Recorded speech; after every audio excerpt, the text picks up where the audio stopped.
এখন আমার মাসিক সেল হয় 2 কোটি টাকা প্রায়। পুলিশে চাকরি করি, তারপরে ওরা ভয় পায় না, ঠিক মতো ওরা অনেক কিছু এদিক সেদিক করেছে, জায়গা ওরাও এখন বড় ব্যবসায়ী, আমার কর্মচারীরাও। আমি শুনেছি যে আপনি কেমিক্যাল নিয়ে কাজ করেন, তো মাথায় কখন আসলো, আপনার ফ্যামিলি বিজনেস ছিল যতদূর জানি আমি, যে আমারও এরকম ব্যবসার মধ্যে জড়িত হয়ে যাওয়া দরকার, এই ভাবনাটা কখন আসলো মাথায়? বাল্য বয়সে আমি যখন জ্ঞান হয় আমার, মানে আমি বুঝতে শিখি আর কি, ছাত্র অবস্থায় ছোটো ছিলাম, তখনই দেখি আমার বাবা বিজনেস করে। বাবা বিজনেস করে আমাদের বিজনেস রশি, বিভিন্ন টাইপের রশি, চিকন মোটা সোনপাট দিয়ে তৈরি করতো, আব্বা মানুষকে দিয়ে ওইটা ঢাকায় চিটাগাং বিক্রি করতো আর কি। আমরা ছিলাম 7 ভাই 2 বোন। আগে এক সময় মানুষের তো বাচ্চা কাচ্চার বেশি হতো, আমরা 7 ভাই 2 বোন, প্রত্যেক ভাই বোন আমরা লেখাপড়া করি, স্কুল কলেজ পিঠাপিঠি লেখাপড়া করতে। বাবা যখন আমাদের জন্য কাগজ কিনতে যাইতো, তো বাবাকে মনে হতো যে 7 দিস্তে 8 দিস্তে কাগজ কিনে। আমি ছোটো সময় লক্ষ্য করে বাবা একটু হিমশিম খাইতো, যে এতগুলো চাল, 1 কাপ পানি আমার আব্বা রোজই আমাদের রোজগারের ছিল। তো তখন তো মনে মনে এটা চিন্তা করে বাবাকে ওই স্কুলে পড়ার সময় আমি ওই যখন কাগজপত্র লেখালেখি করে, হিসাব নেয়, কাকে কত টাকা দিল, মজুরি কী দিল, এগুলো বাবাকে হেল্প করি। আর মনে মনে স্বপ্ন করি যে একদিন বড় হ্যাঁ তো আমি দেখি লেখাপড়া করে বাবাকে হেল্প করবো। এইরকম পর্যায়ে তার পড়ার পরে আমি কলেজ জীবন পার করে আমি ঢাকা ইউনিভার্সিটিতে ভর্তি হই 1984 সালে। ঢাকায় আসার পরে একটা পরিকল্পনা মনের ভিতরে সবসময় জায়গায় যে কিছু করা দরকার, কিছু করা দরকার। খুঁজে পাইনি যে কী করবো। আমার বড় ভাই ব্যাংকে চাকরি করতো পাবনাতে, তাই ভাইয়ের সাথে পরামর্শ করলাম যে কী করা যায়। কয় যে একটা দোকান ঢাকা আব্বাদে করে, এটা কিন্তু বাবাকে যখন আমরা 3 ভাই বলি, আমার বড় 2 জন আছে আর আমি বলি যে আমরা এটা অন্য বিজনেস করতে চাই, বাবা স্বীকার করে না, কয় যে আমি তোমাদেরকে লেখাপড়া শেখাবো, তোমরা সব ভাই চাকরি করবে, আমি তো ব্যবসা করি। বাবার কথাটা আমরা একটু ভালোভাবে নিয়ে কারণ, কিন্তু বাবাকে বলিনি। 3 ভাই পরামর্শ করে আমরা কি করা যায়, তখন ঢাকাতে আমরা পুরান ঢাকাতে একটা দোকান ভাড়া নিই। ওকে, দোকান ভাড়া ছিল পজিশন, যখন আমরা অ্যাডভান্স দিয়েছিলাম 25,000 টাকা, আর আমার ভাইরে 2 জন মিলে কিছু টাকা দিয়ে আমি ইউনিভার্সিটিতে পড়ি, ভাই পাবনায় চাকরি করে। আমাদের 10,000 টাকার মতো প্রাথমিক ছিল, তখন ওই ব্যবসা শুরু করি। এটা হচ্ছে মূলধন 10,000 টাকা দিয়ে আমাদের ব্যবসাটা শুরু হয়। শুরু হওয়ার পর আমি সকালবেলা যখন ইউনিভার্সিটি ক্লাস না থাকে, আমি সকালে একটু বসি। আপনি ঢাকা বিশ্ববিদ্যালয়ে পড়েছেন? ঢাকা বিশ্ববিদ্যালয়ে আমি লেখাপড়া করি। কোন সাবজেক্টে? ম্যানেজমেন্টে। আচ্ছা আচ্ছা আচ্ছা। কিন্তু আপনি ঢাকা বিশ্ববিদ্যালয়ে পড়েও আপনার মাথার মধ্যে চাকরির চিন্তা আসে নাই? না, চাকরি আমি পরে করেছি, আমি বলছি স্যার চাকরি করেছেন? চাকরি করেছি, আমি এখনও করছি স্যার চাকরি। তা আমি ওই ভাইয়ের সাথে পরামর্শ করার পরে বা না করার পরে আমরা শুরু করি। শুরু করার পরেই যেদিন প্রথম দোকান দিয়ে আমি বসেছি, কেমিক্যাল তো তখন খুব একটা ভালো আইটেম, যেরকম টেক্সটাইলও নাই তখন, এত চল্লাচল্লি যেত না। মহল্লার একটা লোক এসে বলে যে এই আপনারা দোকান দিচ্ছেন মহল্লায়, কী নেওয়া যায়, আপনাদের কী আছে? তাই বললাম চাচা তেমন তো কিছু নাই, তো কাপড় কাচা সোডা আছে। তখন তো আমাদের দাদি নারীরা কাপড় সোডা দিয়ে কাপড় কাচতো আর কি। ওটা তাহলে দাও তো 2 কেজি সোডা দাও, আমি আমার বাসায় কাপড় কাচবো। তো 2 কেজি সোডা ছাড়া আমি ওই ভদ্রলোকের কাছে, লোকের এখনও চেহারা খেয়াল আছে, উনি একজন রেশন ডিলার ছিলেন ওই পুরান ঢাকা আরমানিটাতে।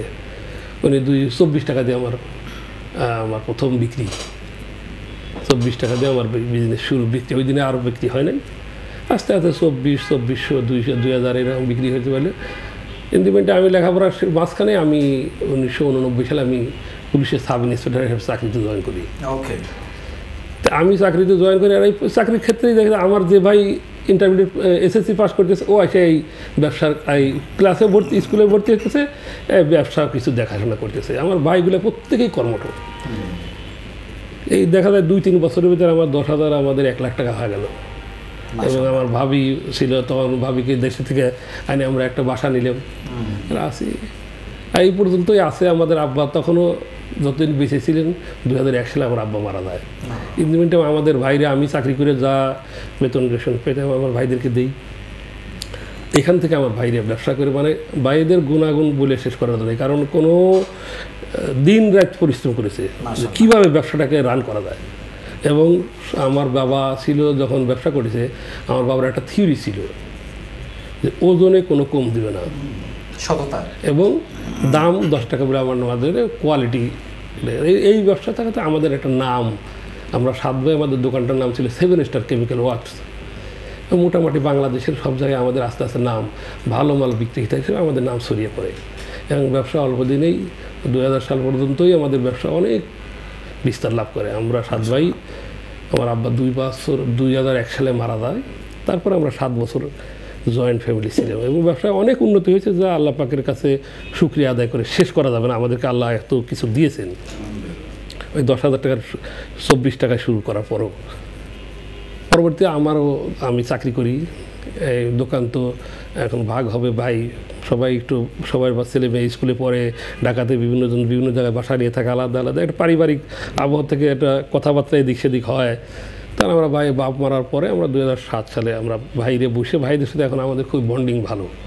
এখন গতকালে স্যার আমার বাড়িতে আমার 7 ভাই এসেছিল, আমরা সবাই একসাথে বাচ্চা টাচ্চা নাতি টাতি যারা আছে সবাই একসাথে খাওয়া দাওয়া করেছি। তা আমরা মনে করি যে ব্যবসাটা এক জায়গায় থাকলে এবং বাসা এক জায়গায় রাখলে পরবর্তীতে একটা গৃহবিবাদ হয়, যেরকম বাংলাদেশের পরিবারে এরকম কিছু হওয়ার সম্ভাবনা আছে। আমরা ব্যবসাটাকে আলাদা করে নিলাম 2007 সালে। 2007 সালে যখন ব্যবসা, ওর ভাইরা তো রানিং ব্যবসায়ী, আমি তো রানিং ব্যবসায়ী না। প্রত্যেক হিসাবে যে 7টা দোকান ছিল, আমি একটা দোকান ভাগে পাই, বাবা থাকতে দোকান।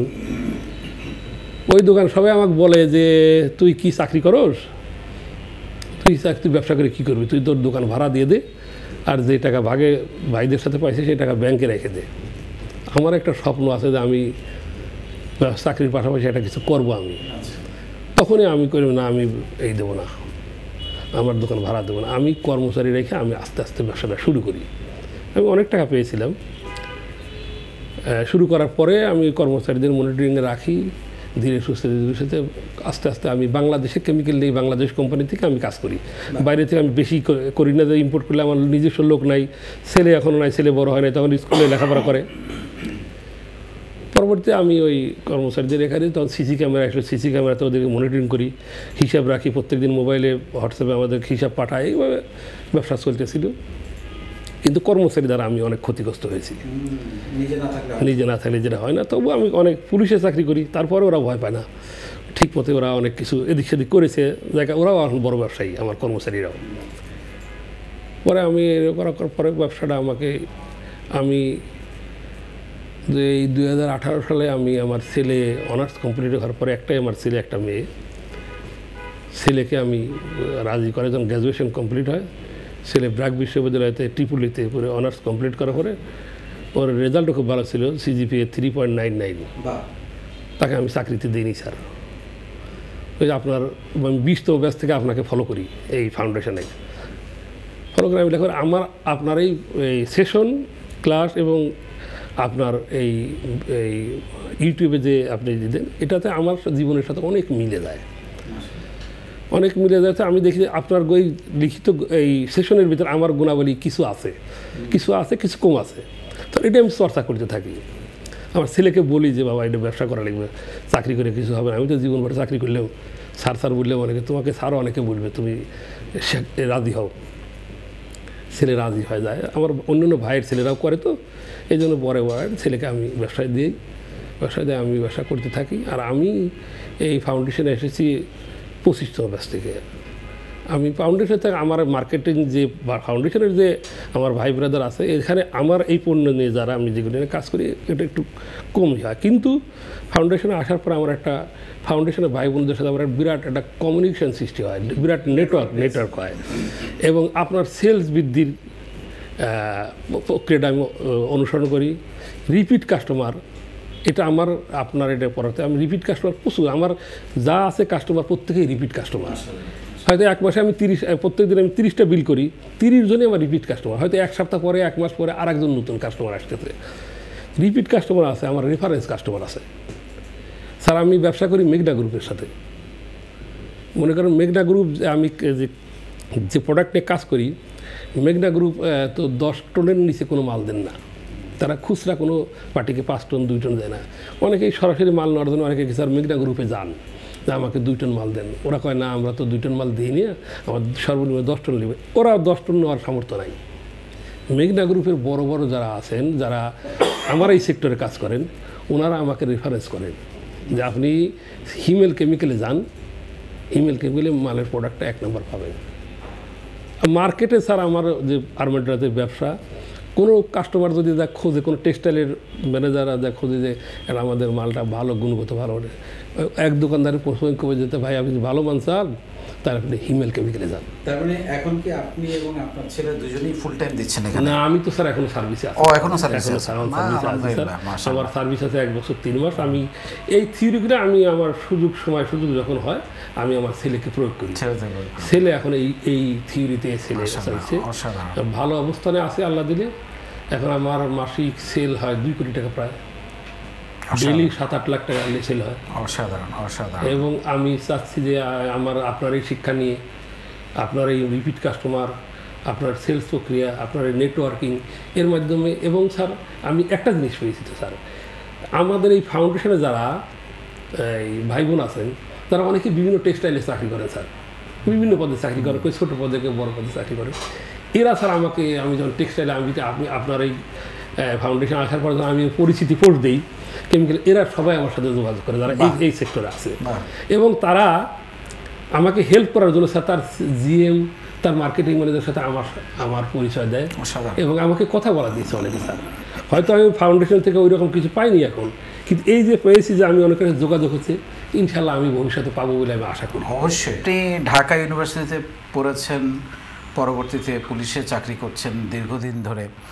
আপনার কি মনে হয়, এবং আপনার অনেক অভিজ্ঞতা, বয়স, সব কিছু মিলে আমরা যে ফাউন্ডেশনটার মধ্য দিয়ে সারা বাংলাদেশে যে একটা জাগরণ তৈরি করার চেষ্টা করছি তরুণদের মধ্যে, যেটা আপনাকেও আকৃষ্ট করেছে, আপনি এই বয়সে এসে বলছেন যে এখানে লেখাপড়া শিখছেন, কেমন কি মনে হয় যে এটা আসলে আপনার দেখা কি বলে যে কতটা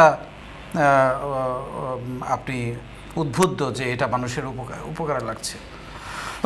ফাউন্ডেশনে যারা আছেন তারা সবাই আমরা অনেক আশাবাদী।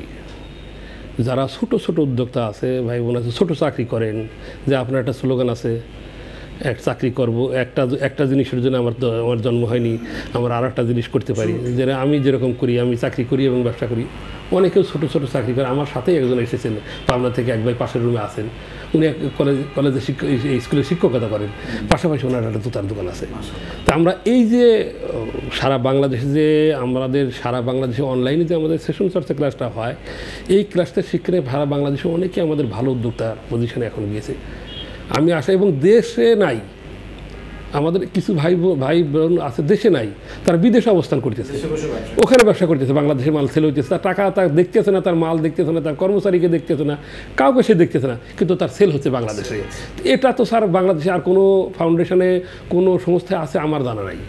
আমার অভিজ্ঞতা আরকে বলা, এটা আমাদের জন্য খুবই ভালো হয়েছে এবং আপনি চালিয়ে যাবেন। আপনার জন্য দোয়া করি, আপনি সুস্থ থাকবেন, আমাদের জন্য দোয়া করবেন, আমরা আপনার সুস্থতা কামনা করি। এবং এই ফাউন্ডেশনটাকে আরও কীভাবে আরও ব্যবসা বান্ধব করা যায়, কীভাবে আমরা আরও আমাদের আইটি দিক দিয়ে কীভাবে আমরা কিছু করতে পারি, এগুলো আপনি আরও নতুন নতুন ধারণা নিয়ে আসবেন আমাদের জন্য। আমরা ইনশাল্লাহ যারা আমরা আছি, আমরা লেগে আছি, স্বপ্ন দেখতেছি, সাহস করছি, লেগে আছি, ইনশাল্লাহ সফলতা পাবো। আমি যাই পেয়েছি, অন্যান্য ভাই বোন যারা ছোটো ক্ষুদ্র উদ্যোক্তা আছে তারা অনেকেই ভালো অবস্থানে আছে এবং তাদের ভালো লেখাপড়া করতেছেন, তাদের ছেলে মেয়েদের জন্য অনেক তাদের স্বামীকে হেল্প করতেছেন, বাচ্চা কাচ্চার লেখাপড়া খরচ করতে পারছেন। এই জন্য এই আপু যেরকম আছেন অনেকেই আছেন স্যার। নিশ্চয়ই নিশ্চয়ই নিশ্চয়ই। আপনার বয়স কত? আমার বয়স 58। মাশাআল্লাহ। তো আগামী 10 বছর পর বা 5 বছর পর আপনার স্বপ্ন কি আপনার এই বর্তমান ব্যবসা নিয়ে? আমার স্যার স্বপ্ন বর্তমান ব্যবসা নিয়ে তো আছে। আমি স্যার আগামী বছর 26 সালের মে মাসে স্যার আমি রিটায়ার করবো স্যার, চাকরি থেকে আমার সমাপ্ত হবে স্যার, আল্লাহ যদি সুস্থ রাখে স্যার। আমি তো আপনার স্বপ্ন দেখি, একটা কাজের জন্য আমার জন্ম হয় নাই, আমি 2টা কাজ করি, আমি 3য়টা কাজ আর একটা করার আশা রাখি স্যার। আমি হয়তো আল্লাহ দিলে সরকারি চাকরি করি, একটু পয়সা পাতি কিছু আমি সরকার থেকে আমি টাকা পয়সা কিছু পাবো। আমার একটা আপনাকে বলেছিলাম স্যার, আপনাকে একদিন আমার একটা বেদনা আছে, আমি একটা গার্মেন্টস ফ্যাক্টরি, সোয়েটার ফ্যাক্টরি করেছিলাম স্যার একসময় একজনের পার্টনারের সাথে, আমার এক আত্মীয়র সাথে। আমি নাম বলবো না, আমার আত্মীয় হয়। আমাকে ওইটা ওর সে একটু চালাকির কারণে আমার ওই ব্যবসাটা নাই, ঠকিয়েছে, মানে আমার ব্যবসাটাই নষ্ট করে দিয়েছে। আমার স্বপ্ন আছে যে আমি আল্লাহ যেহেতু আমার সামর্থ্য কিছুটা দিয়েছে এবং এই ব্যবসা সংস্থায় লেগে আছি। অনেকে এই ফাউন্ডেশনের যারা এই সংশ্লিষ্ট স্টাফরা আছেন তাদের সাথে আমার কথা হয়। আমি একটা ভবিষ্যতে একটা কারখানা দিয়ে আমি লোকের যাতে কর্মসংস্থানের ব্যবস্থা হয়। আমার এটা খুব আশা যে আমি দেখবো আমার ফ্যাক্টরিতে লোকজন কাজ করতেছে, তাদের মুখে হাসি ফোটানোর জন্য আমার চেষ্টা থাকবে স্যার। অসাধারণ, আপনার স্বপ্ন পূরণ হোক সেই দোয়া করি।